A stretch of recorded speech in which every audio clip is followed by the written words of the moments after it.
y a pile un an, je vous présentais mon nouveau setup. Mais depuis en une année, énormément de choses ont changé. Alors je me suis dit que c'était une bonne occasion pour tout terminer et de vous montrer ce qui a évolué, car vous allez voir, ça n'a plus rien à voir. Bon, déjà voilà à quoi ressemble le setup depuis la dernière vidéo, et comme vous voyez, je vous mets une image de comparaison avec l'ancien setup. Beaucoup de choses ont changé. Pour commencer, voici mon Celeron, et comme vous voyez, il n'a pas bougé depuis tout ce temps, et il me sert à faire tourner pas mal de services. Autre chose qui n'a pas changé, ce sont mes écrans, toujours disposés de la même manière. Pareil, mon micro depuis l'année dernière qui n'a pas bougé. Bien évidemment, chose qui n'a pas changé et qui ne changera pas avant un très long moment, ce sont les Martine, toujours aussi imposantes avec un son excellent. Et maintenant, au niveau des changements, on va commencer direct avec le PC, puisque l'été dernier, mon HP Omen est mort. Et pour le remplacer, j'ai enfin décidé d'acheter une tour. En termes de spec, on est plutôt pas mal. Sur le CPU, nous avons un Ryzen 5 5500, 32 Go de RAM en DDR4, 512 Go de SSD en NVMe pour le disque principal et 2 Tera en NVMe pour le disque secondaire. Et en carte graphique, nous avons une RTX 4060. Autre changement, je sais pas si vous vous rappelez de la vidéo de l'année dernière, mais auparavant mes JVC étaient posés au-dessus des Martine. Or, vous avez vu qu'au début de vidéo, ce ne sont pas les mêmes enceintes. Effectivement, maintenant, comme vous pouvez le constater, les JVC sont disposés à l'arrière de mon setup, ce qui permet d'avoir un son un petit peu surround. Et pour compenser le manque de fréquences aiguës à l'avant qu'apportaient les JVC, j'ai donc acheté cette chaîne hi-fi Philips que j'ai mis à l'ancienne place des JVC, et comme vous pouvez le voir, l'ampli des JVC a également changé. Je vous rappelle qu'auparavant c'était cette chaîne hi-fi, et maintenant c'est celle-ci qui apporte à peu près 10 watts de plus par canal, ce qui est une claire amélioration. Autre chose qui a changé, c'est mon clavier souris. Avant j'avais ce clavier souris qui était un ensemble G-Lab, et ben j'ai changé pour cet ensemble clavier souris qui est un ensemble de la marque Skillcorp. Donc nous avons ici le Skillcorp K15 qui est un clavier mécanique à switch brown. Personnellement j'adore le feeling ainsi que le son des touches. Et en souris j'ai la M15 qui est du coup une souris plutôt lourde avec des boutons sur le côté que j'ai programmés pour régler le volume de mon PC, ce qui est beaucoup plus pratique que de faire les raccourcis clavier qui me pétaient les doigts. Les boutons pour le DPI sont plutôt sympathiques et la souris vachement confortable. Donc là peut-être que vous vous demandez pourquoi j'en fais une vidéo. Certes pas mal de choses ont changé comme vous venez de le constater, mais tout ça aurait clairement pu passer dans un short. Et bah la réponse se situe juste derrière cette porte.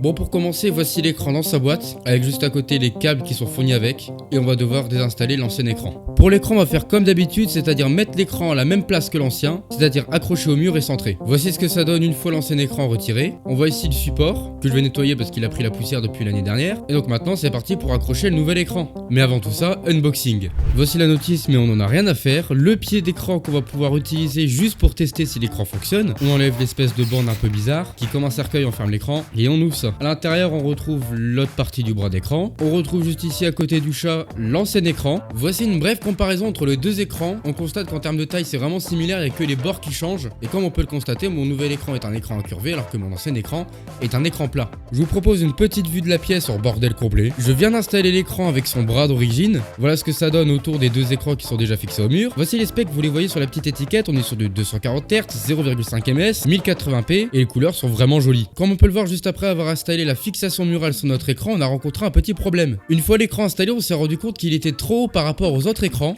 Pour y remédier, on a enlevé l'ancien support et on l'a refixé à 6 cm en dessous de là où il était avant, ce qui sera bien aligné par rapport aux autres écrans. Pour percer les trous, on a mis une sorte de bâche au-dessus de mes équipements, ce qui évitera de mettre de la poussière et des débris de briques partout dans ma chambre. Et on va utiliser une giga perceuse Peugeot, oui Peugeot, la même marque qui fait les bagnoles. Une fois les trous faits, on a enfin pu installer l'écran et ça y est, il est enfin à la bonne hauteur. Une fois le cable management terminé, c'est-à-dire qu'ici on voit que sur la tour on a le câble vidéo qui arrive ensuite ici sur l'écran à côté de son câble d'alim, et bah le résultat est sans appel, c'est beaucoup trop stylé.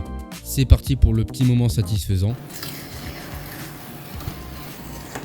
En termes de taux de rafraîchissement, ça fait vraiment du bien d'être sur du 240 Hz, on voit clairement la différence entre du 240 et du 60. Et forcément, même si la différence n'est pas flagrante à la caméra vu qu'elle filme en 60, je vous promets que dans les jeux comme par exemple sur BeamNG, sur Minecraft ou même d'autres jeux, la différence est notoirement visible, le changement est vraiment impressionnant. Pour la dernière partie de cette vidéo, j'ai décidé de m'attaquer un petit peu à la domotique de la chambre. Effectivement, maintenant, depuis pas mal de temps, j'ai une lampe connectée à la place de mon ancienne lampe télécommandée, qui est morte depuis. Grâce au serveur Home Assistant qui tourne sur mon Celeron, l'un des fameux services qui tourne dessus, je peux contrôler ma lampe, comme vous pouvez le constater juste ici, en lui mettant différentes couleurs ou même des modes. Du coup, j'ai décidé de rajouter un petit peu plus de domotique à ma pièce en achetant un ruban LED qui va faire l'entièreté du tour de la pièce. J'ai aucune aucune idée du résultat, mais je pense que ça peut être plutôt pas mal. Du coup, on va voir ce que ça donne. L'installation n'était pas trop difficile. Il a juste fallu bouger la martine et ensuite coller au fur et à mesure le ruban là où il fallait, tout en étant sûr de bien l'accrocher pour ne pas arracher la tapisserie. Une fois accroché, je vous propose le rendu. Je trouve que c'est plutôt sympathique. Je vous propose pour cette fin de vidéo de vous faire une petite présentation d'Home Assistant. Donc là, nous sommes sur le Celeron. Je vous rappelle que c'est là où tourne mon serveur Home Assistant, comme vous pouvez le constater. Et bienvenue sur notre dashboard Home Assistant. J'ai déjà pour commencer la météo. Donc pour la météo, j'utilise une petite extension. Pour ça, on va aller dans Appareil Service. Et ici, nous avons Météo France. Et ensuite, ici, nous avons le nom de la ville. Et juste ici, nous avons toutes les entités. Ensuite, si on revient sur le dashboard, nous avons Hippo dans le PC. Vu que je vous rappelle que mon serveur tourne sur mon Celeron, mon PC supporte la fonctionnalité Wake on LAN.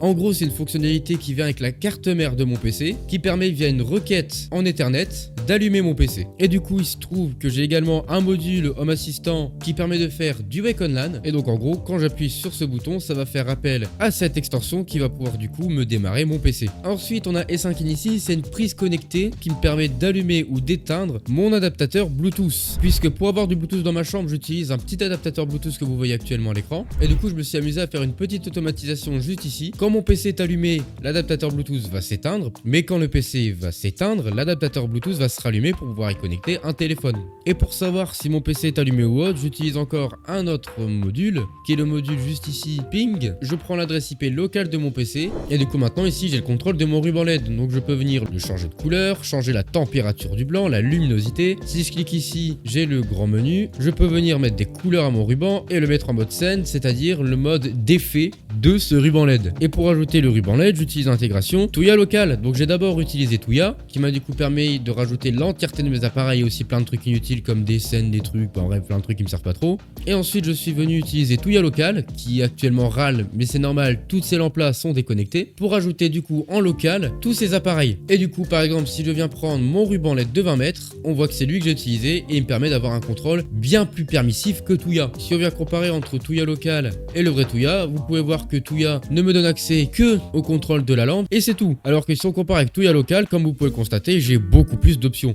Ensuite, nous avons Orange. Donc ça, ce sont des infos relatives à la box, grâce encore une fois à un module qui est celui-ci. Je vais pas essayer de lire ce truc et comme on voit, il a détecté ma box. Et du coup, on peut voir des petits graphiques, du coup ça comble et puis c'est drôle.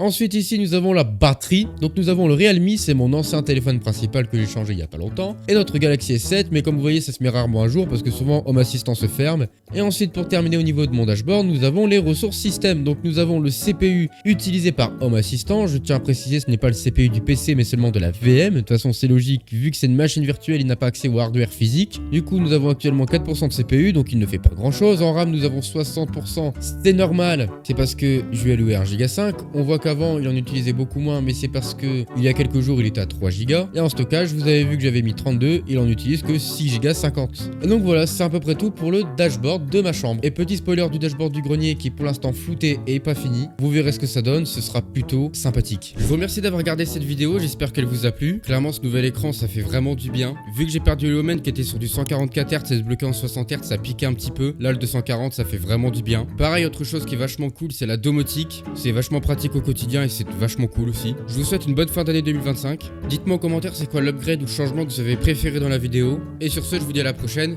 salut.